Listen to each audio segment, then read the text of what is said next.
Olá, meus queridos, sejam muito bem-vindos ao canal. Hoje nós traremos o caso do Rui Pedro Teixeira de Mendonça, que aconteceu no ano de 1998 em Portugal. Então, vamos para o caso. Era por volta de 14 horas do dia 4 de março de 1998, quando o pequeno Rui Pedro Teixeira de Mendonça, de 11 anos de idade, pegou a sua bicicleta e foi pedalando até o trabalho da sua mãe, que ficava perto da casa da família, em Lousada, no distrito de Porto, Portugal. O menino foi até o trabalho da mãe para pedir a ela que o deixasse passar a tarde com seu amigo Afonso Dias, de 22 anos. No entanto, Filomena Teixeira negou o pedido do filho e disse para ele brincar no terreno abandonado, do lado de fora do escritório. E essa foi a última conversa que os dois tiveram. Apenas horas depois foi que se notou que o garoto tinha sumido. Isso aconteceu quando o tutor de Rui Pedro ligou para os pais dele e perguntou o motivo da criança não ter ido à aula, que estava marcada para as 17 horas daquele dia. Então os pais do menino ficaram desesperados e começaram a procurar o filho. A polícia foi acionada e a mãe do menino contou sobre o pedido do filho horas antes. Por conta disso, Afonso foi chamado para ser interrogado. O jovem estava emocionalmente perturbado e disse que não sabia onde estava Rui Pedro e sugeriu que a polícia fechasse as fronteiras do país. Depois de um tempo, o primo de Rui, João André Mendonça, disse para a polícia que ele e o primo tinham sido convidados por Afonso para se encontrarem com uma meretriz, mas André disse que não se juntou a Rui e Afonso naquela tarde porque a sua mãe não iria deixá-lo sair de casa. O caso tornou-se midiático à polícia portuguesa e à imprensa. O advogado dos pais de Rui Pedro, Ricardo Sá Fernandes, iniciou um processo contra o Estado português por falhas gravíssimas na investigação. Sabendo disso, a polícia portuguesa foi criticada por duas situações. Primeiro, pela demora para começar a investigação e segundo, por ter diminuído a procura por não terem pistas confiáveis. A meretriz, uma mulher de nome Alcina Dias, confirmou para a polícia que Afonso tinha levado o garoto para conhecê-la e que ele teria pago a ela para cometer atos libidinosos com Rui Pedro. De acordo com Alcina, o menino estava bastante nervoso e chorando quando saiu do carro e dizendo que estava ali porque havia sido obrigado a encontrá-la. Ainda segundo a mulher, ela tentou acalmar Rui e perguntou se a mãe dele sabia onde ele estava quando Rui Pedro disse que não. Depois disso, ele voltou para o carro de Afonso e os dois saíram juntos. Em setembro do mesmo ano, a polícia fez uma operação internacional contra o abuso infantil e conseguiu 750 mil imagens e vídeos de 1.263 crianças diferentes. Dentre elas, 16 foram identificadas, sendo uma a de Rui Pedro. Mesmo com essa pista, o menino nunca foi encontrado. O que a polícia suspeita é que os raptores de Rui Pedro tenham ceifado sua vida depois que ele foi gravado, sendo infligido por membros dessa rede. A investigação sobre o desaparecimento da criança diminuiu devido à falta de pistas confiáveis. No entanto, o caso despertou muito interesse público, a ponto de os avistamentos de Rui Pedro serem numerosos e muitas vezes notificados ao longo dos anos. Em abril de 1998, ou seja, um mês após o sumiço do menino, o comentarista político Nuno Rogério viajou para a Disneyland Resort Paris, ou Eurodisney, com a sua família. Durante a viagem, a família Rogério tirou várias fotografias enquanto passeava.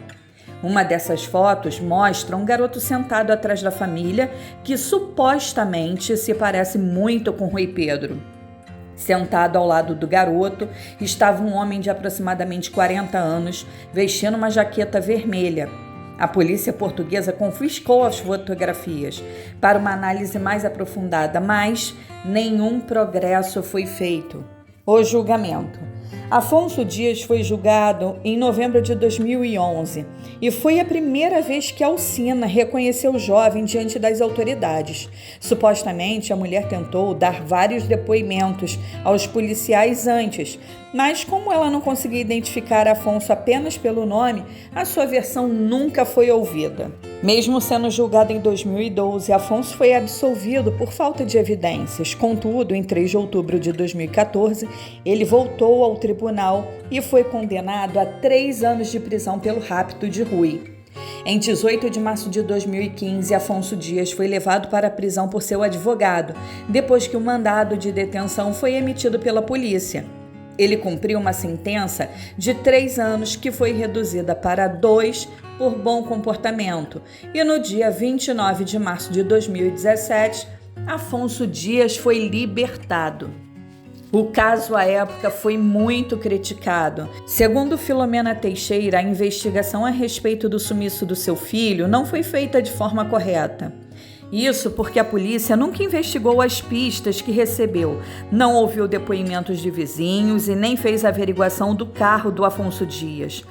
Além disso, a mãe de Rui Pedro disse que sofreu assédio por parte dos inspetores do caso. Filomena ligou para hospitais, viajou várias vezes para fora de Portugal. Em uma delas foi internada após ver material inapropriado com crianças envolvidas. Quando foram apontadas falhas na investigação do tribunal, Filomena disse, abre aspas, serviu para constatar o que eu dizia. Durante 13 anos chamaram-me de louca e agora, passado esse tempo, vem me dar razão. Afinal, louca eu estava era certa. Sempre disse que eles estavam indo pelo caminho errado, que não estavam procurando, que não estavam fazendo nada. Ricardo Sá Fernandes, o advogado da família, falou: ficamos chocados com o que foi dito hoje nesse tribunal. Tivemos conhecimento que, desde o primeiro momento, os inspetores da Polícia Judiciária sabiam da existência da senhora Alcina Dias. Nunca ouviram formalmente justificar um tal fato como esquecimento. Manuel Mendonça, pai de Rui Pedro, acreditava que Afonso Dias poderia falar sobre o caso quando foi preso, até que teve a vida facilitada ao poder escolher e ser posto em uma cadeia que parecia um hotel quando comparada às outras. Ao longo dos anos, o jornalismo investigativo de Ana Leal da TVI trouxe várias pistas do caso Rui Pedro, sempre antes da polícia.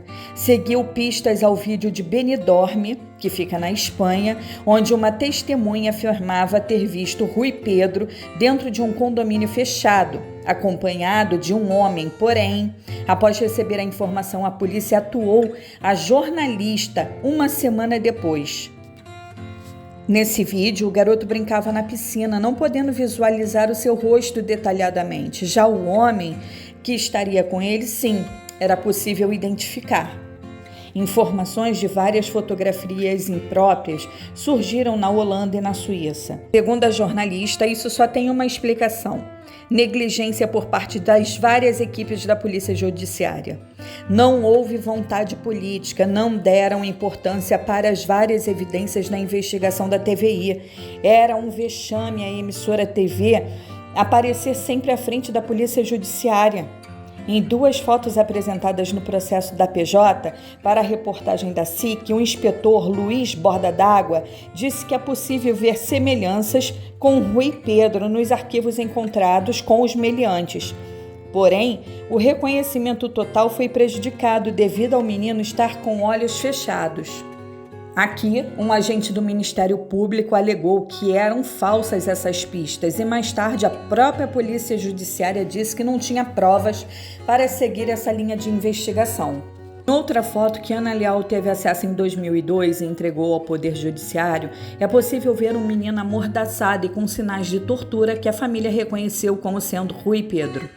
Com o aparecimento das pistas, Ricardo Sá Fernandes questionou a passividade oficial preocupante das autoridades da União Europeia para destruir essa rede criminosa internacional e a falta de capacidade de investigação, sobretudo a nível europeu. A jornalista Ana Leal obteve a foto a partir de um computador de um membro dessa rede que teve a vida ceifada e questionou o fato de 14 desses infratores terem sido identificados na série de 60 mil fotos, porém as investigações não avançaram. Na época, um suspeito foi preso provisoriamente e quando a foto do suposto Rui Pedro foi apresentada à imprensa em outubro de 2002, Ricardo Sá Fernandes não conseguiu mais consultar o processo na PJ, e isso já fazia quase um mês. Essa atitude da polícia fez a família de Rui desconfiar sobre o que de fato estava acontecendo no processo do filho. Quando Afonso Dias foi acusado pela primeira vez e muito tempo após o início do processo, o jornalista Hernani Carvalho criticou em diversos pontos o trabalho do Estado e da polícia portuguesa, e que não se aprofundou nas investigações, não apoiou a família de Rui e chegou a comparar o caso com o de Madeleine McCann, onde teve a pressão do governo, exército, bombeiro, enfim, todos estavam atrás da pequena menina Maddie, uma criança estrangeira desaparecida em Portugal, mas que de Rui Pedro ninguém quis saber. Inclusive, assim que Rui desapareceu, ninguém tomou atitude diante da declaração de Afonso Dias, que disse na frente de várias pessoas: se querem recuperar o menino, fechem as fronteiras. E o que fizeram com essa informação? Nada. Não fizeram nada. Grande parte do que se sabe sobre esse caso é mérito da jornalista Ana Leal, que fez mais do que muitos policiais que tinham essa obrigação. Ainda segundo Hernani, houve um procurador que pediu autorização para que fosse libertado um preso que garantia saber o paradeiro de Rui Pedro. E o resultado foi que o preso Lorosa de Matos enganou o Ministério Público e Ricardo Sá Fernandes. Lorosa foi preso novamente anos depois. E o que aconteceu? Exatamente nada. O jornalista Hernani também criticou a justiça por ter deixado o avô de Rui Pedro ter feito o papel que o Estado português fez gastando dinheiro no caso de Madeleine McCann. Porém, o avô de Rui Pedro gastou toda a fortuna ao cair em todo tipo de golpe em busca do neto. Questionou ainda o fato da polícia judiciária ter alta taxa de sucesso em resolver casos de crianças desaparecidas, mas o caso de Rui passou por 3 equipes de investigação diferentes sem sucesso algum. Em outra entrevista, disse que o Estado português deveria estar no banco dos réus no julgamento do Afonso Dias, por ter deixado a dúvida no ar sobre quem seria ou quem seriam os acusados ao longo desses anos, o que pode ter afetado o depoimento das testemunhas no tribunal. Em uma das audiências de Afonso Dias, foi levantado os pontos do acusado vir de uma família pobre, ter 22 anos e brincar com uma criança de 11. Também foi levantado o ponto do acusado se encontrar escondido com Rui Pedro, quando passou a ser proibido pelos pais, após Afonso Dias voltar mudado do exército e como desertor. Manuel Mendonça disse que ele e os vizinhos observaram que os recursos financeiros de Afonso aumentaram após o desaparecimento de Rui. Disse ainda que o rapaz era uma pessoa de pouca higiene, porém, no dia do desaparecimento, tomou 2 banhos e quando Manuel foi à polícia, disseram a ele que não era possível extrair nada das roupas do suspeito. O inspetor-chefe Henrique Noronha disse em 2011 que na reconstituição teve um hiato de tempo que não conseguiram perceber. Inclusive, não compreende o motivo de não terem seguido a pista de Alcina Dias. E aqui, minha gente, cabe um parêntese, né, que lamentavelmente a gente precisa comentar. A palavra hiato, ela fica muito bonita na língua portuguesa, mas não para justificar 13 anos de desaparecimento sem que autoridades responsáveis tenham feito nada para correr atrás desse menino, do desaparecimento dele, dos possíveis meliantes envolvidos nessa questão. Então, um hiato de tempo, nesse caso, não justifica. Helder Silva, que era uma das 5 crianças que viram Rui Pedro pela última vez, disse ao Correio da Manhã que Afonso Dias era muito estranho. O Afonso, ele sabia da vida toda do Rui Pedro, onde estava, com quem estava, o que ia fazer no dia seguinte. Nas 2 semanas antes do desaparecimento, ele criou uma obsessão total pelo Rui, não deixava em paz. Após falar contra Afonso Dias, Helder Silva disse que ele e as outras testemunhas ficaram com medo e não receberam proteção da polícia. Em 2011, João André Mendonça, primo de Rui, disse que quando prestava depoimento em 1998, Afonso Dias lhe pediu para não abrir a boca e que as autoridades deveriam fechar as fronteiras, pois ainda poderia dar tempo de alguma coisa. Em entrevista ao Grande Entrevista da RTP em 2012, diz que não fala mais sobre o caso, porque toda a ajuda que deu às autoridades só serviu para sua acusação 13 anos depois. Quando questionado sobre Rui Pedro, ele respondeu, após um longo silêncio, a meu ver, não sei. 3 semanas depois desapareceu outro menino em Famalicão. Ou foi rápido ou caiu num poço, não sei. Depois, em 2018, alegou não ter nenhuma teoria sobre o que aconteceu com Rui e afirmou ter sido vítima de uma grande injustiça e culpou ainda a família de Rui Pedro por sua prisão. Jornalistas e membros da família de Rui Pedro criticaram as investigações da polícia direcionada ao caso. Em 2019, transcorridos 20 anos sobre o desaparecimento, foi declarada a morte presumida de Rui Pedro, não mais sendo procurado pela polícia. Contudo, o mistério sobre o desaparecimento persiste. Em 2024, esse caso completa 26 anos e caso Rui esteja vivo, terá feito, em 28 de janeiro, 37 anos. Caso contrário, serão 26 anos de pura impunidade. Obrigada a todos que nos acompanharam até aqui, ao final desse triste relato.